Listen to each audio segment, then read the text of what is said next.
what's up, brother? H is up!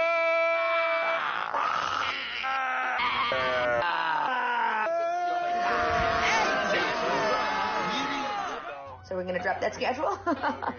Drop the schedule now.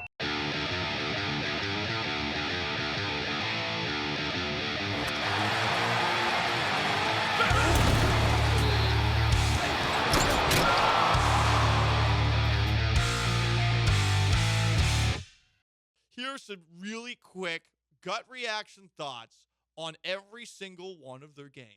We'll get through this quickly. September 7th, 3:25 game to kick off the season. On the road, SoFi Stadium, Texans at Rams. Will C.J. Stroud be distracted? Number one. Number two, on this Fox afternoon broadcast, which has a chance to be national, will there be a feature package talking about C.J. Stroud's upbringing with his father in jail? There's a very good chance that you're going to see a story that pulls at your heartstrings. One of the things I do wonder about, too, with C.J. Stroud playing in L.A., does this mean that he plays the best game possible? I know some on the Twitch in particular who aren't the biggest fans of C.J. Stroud constantly say, I bet he's going to be a Rams quarterback down the road. I suppose we shall see. Week 2, a Monday Night Football game. The Texans have 2 Monday Night Football games. They're both the first half of doubleheader Monday Night Football games, which sort of goes to show you that the NFL does not exactly look at the Texans as a ratings bonanza. Texans versus Baker Mayfield and the Bucs. Last time we saw those two teams play at NRG Stadium, a classic. C.J. Stroud's first clutch moment with that last-second touchdown pass that he had to win the game. I think the Texans are going to win that game.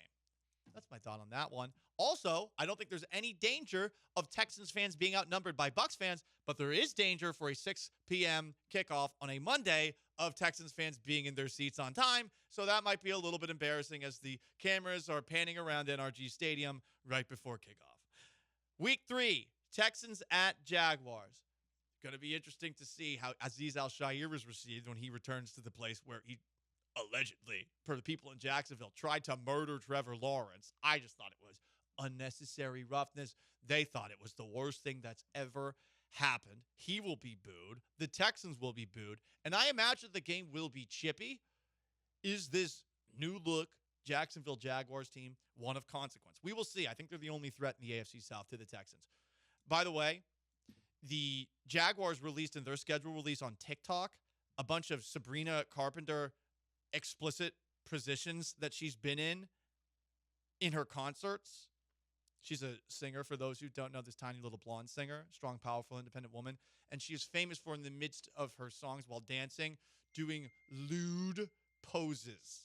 Lewd. So the pose that she had for the Texans in this, that was released by the Jaguars' actual account, was her lying on her back with the microphone in her mouth and her legs flailing in the air like a bicycle. Just say. Week 4, home game, Texans, Titans. These are my least favorite games of the year. Week 5, road game, Texans at the Ravens. They're going to get smoked. They're going to get smoked. That's what happens when the Texans play the Ravens. They get clobbered. They get fired into the sun. That's what we've seen the last 3 times, even with C.J. Stroud under center. Week 6, bye week. So they have a bye October 12th. Could ball go on an Oktoberfest trip? Monday Night Football, October 20th. They play the second half of a Monday Night Football doubleheader on the road against the Seahawks. I think I'm going to go to that game and cover it. October 26th, a nooner on Fox against the San Francisco 49ers. There will be more 49ers fans than Texans fans in attendance for that game. Lock.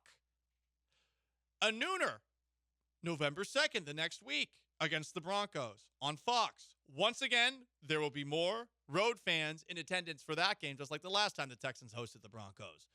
November 9th, Texans-Jaguars. Will the Jaguars actually be fighting for a playoff spot at that moment in time? We shall see. November 16th, Texans at Titans. It's on Fox. That's the only noteworthy thing about that game. If the Texans lose either game against the Tennessee Titans, yikes. Fire somebody other than Bobby Slowick. Thursday Night Football. Ooh. Texans-Bills. Texans hosting that game. I'm curious. This is going to be a tricky one for Bills Mafia to attend, But since it is right before Thanksgiving, maybe some people are able to get away. I don't know. That is one of those games that is a potential nominee for more Bills fans in attendance than Texans fans. November 30th, on the road against the Colts. I think the Colts are going to stink this year. Who's their quarterback? No one knows. Sunday Night Football, December 7th, against the Kansas City Chiefs in Kansas City. Again? That kind of sucks, right? Third straight game between these two in Kansas City, which has been the big brother of the Texans for the past decade. Hopefully that one doesn't get messy, and hopefully no one's knee spontaneously combusts like Tank Dell did last time. December 14th, Texans-Colts. Again, snoozer. December 21, 3:25 game at NRG Stadium. Texans versus Raiders. Pete Carroll. I'm going to try to say hi to Pete Carroll. I might shirk my post-game responsibilities to go to the press conference room so that I can see Pete Carroll and see if he says hi to me. Not even kidding. Might do it.